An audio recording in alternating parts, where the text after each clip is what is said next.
comment déplacer sa moto à l'arrêt. Une abonnée m'a posé la question il y a peu de temps. Et en fait, je trouve que c'est un super sujet.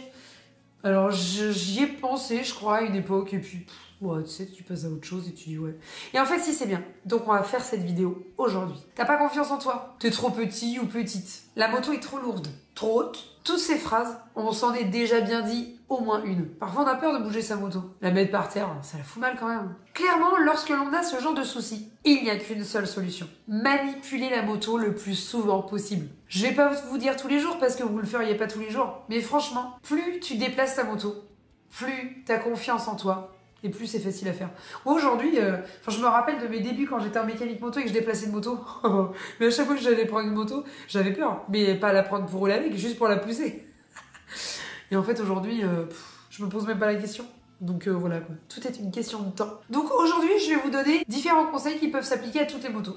Et je vais vous montrer sur différentes motos. Sinon, ce serait trop facile. Parce que si je vous fais une manip sur un monster, vous allez me dire « Non mais attends, Karen, moi aussi je le fais ça. » Alors déjà, avant de commencer à déplacer votre moto, si vous trouvez que c'est difficile de la déplacer, gonflez vos pneus. Vous ne pouvez pas savoir le nombre de motos qui arrivent à l'atelier ici et qui n'ont pas les pneus gonflés. Tu commences à la pousser, tu dis « Ah, mais comment il a fait pour venir avec une moto et avec des pneus si peu gonflés quoi ?» Déjà, c'est dangereux. Et en plus, pour bouger la moto, c'est une catastrophe. C'est dommage quand même. Première chose, quand j'ai peur d'en foutre une au tas, une moto que je connais pas beaucoup, voilà. Je ne parle que des Ducati. Commencez pas à me dire, ouais, mais moi j'ai une Harley, machin, à son genre. Ouais, je sais, j'ai déjà poussé une Harley, je sais pas quoi. Je me suis dit, mais qu'est-ce que c'est que ce tas? Enfin bref. Non, c'est pas possible. Donc, quand j'ai peur de la mettre au tas, je la colle un peu plus contre moi. Comme je la penche plus vers moi, je me sens plus en sécurité et je sens aussi la moto plus en sécurité. Faut pas non plus qu'elle m'écrase. Je parle juste en fait d'équilibre. Et du coup, c'est plus facile pour moi de la manipuler. Deuxième chose, pour la pousser en avant, ça va dépendre des modèles. Un Monster, rien de particulier pour moi, de mes 1m60. Mais dès que je prends un Diavel ou une Multistrada 1200, le Diavel, elle est beaucoup plus lourde. Je vais avoir tendance à pousser et à essayer de me rendre plus grande pour pouvoir bien pousser sur la moto. Parce qu'elle a tendance, le guidon est peut-être un peu plus haut quand même. Enfin oui, il est plus haut que les Monsters. Donc du coup, je pousse en essayant de lever un peu mes coudes pour garder en fait un maximum de force pour bouger la moto. Et quand c'est un Multistrada, bah là je suis petite et le guidon il est haut.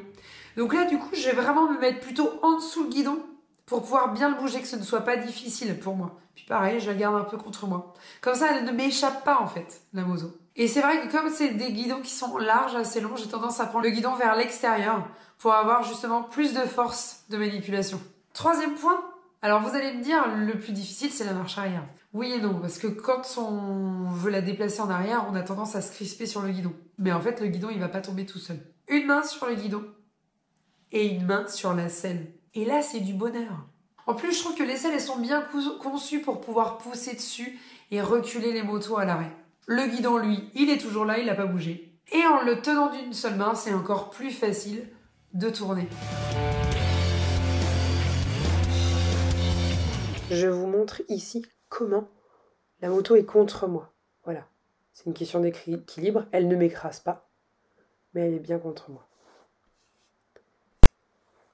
Les mains sur le guidon.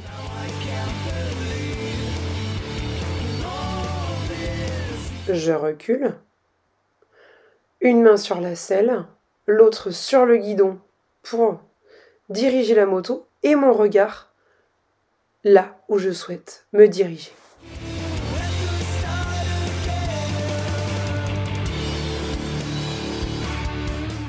On voit bien ici la main sur la selle qui me permet de pousser la moto en arrière. La même chose avec un Diavel. Je pousse, la main droite toujours sur la selle, je pousse en arrière, le regard là où je souhaite aller. Et la main gauche qui me permet de diriger mon guidon. Alors oui, hein, c'est pas le même poids, mais ça marche très bien. Et idem pour la pousser en avant. On voit bien ma main gauche ici, vraiment à l'extérieur du guidon, pour me permettre de pousser plus large, d'avoir plus de force. C'est parti pour la grosse Bertha.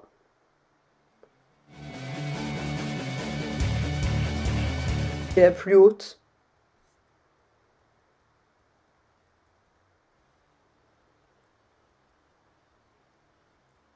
Forcément, plus difficile pour moi parce que le guidon est plus haut.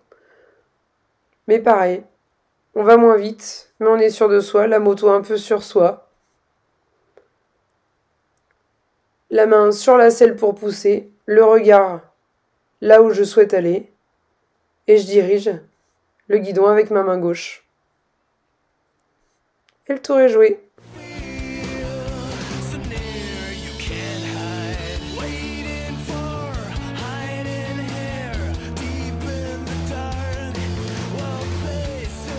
J'espère que ces astuces vous permettront de mieux manipuler, déplacer votre moto à l'arrêt.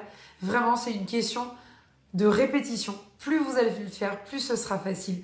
Et vous le verrez après, vous me direz cette vidéo, mais Karen, elle ne sert à rien. C'est trop simple. Allez, ciao.